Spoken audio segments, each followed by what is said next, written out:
রাজধানীর ফার্মগেটে গত ২৬ October metro রেলের বিয়ারিং প্যাড খুলে পড়ে প্রাণ হারান বেসরকারি চাকরিজীবী আবুল কালাম। এই ঘটনার ২ দিন পর থেকে সামাজিক যোগাযোগ মাধ্যমে ভাইরাল হয় ব্যাংকের জমানো অর্থের নমিনি নিজের বোনকে দিয়েছেন তিনি।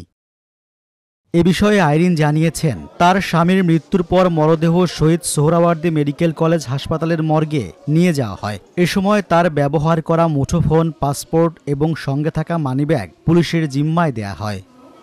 নারায়ণগঞ্জে বসে স্বামীর মৃত্যুর খবর পেয়ে আইরিন হাসপাতালে পৌঁছানোর আগেই তার স্বামীর মরদেহ মর্গে নিয়ে যাওয়া হয়। সেখানেই মুঠোফোন সহ অন্য জিনিসপত্রগুলো আবুল কালামের ছোট বোন লাইজু আক্তারের কাছে তুলে দেওয়া হয় বলে জানান আইরিন।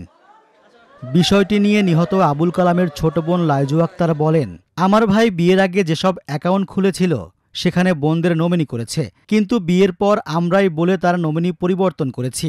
আমার ভাইয়ের জমি এবং ব্যাংক অ্যাকাউন্টে নমিনি তার স্ত্রী। নমিনির বিষয়ে আইরিনের খালাতো ভাই আরিফ হোসেন জানিয়েছেন, তারা কাউকেই বলেননি যে আবুল কালামের নমিনি তার বোনেরা। এটি একটি ভুল তথ্য যা ঘুরে বেড়াচ্ছে বিভিন্ন পেজে। এ নিয়ে তারাও কিছুটা বিব্রত। ব্যাংক হিসাবের নমিনিকে তা একজন ব্যক্তির ব্যক্তিগত তথ্য, কোনো অবস্থাতেই অন্য কারো কাছে সেই তথ্য প্রকাশ করে না ব্যাংকগুলো।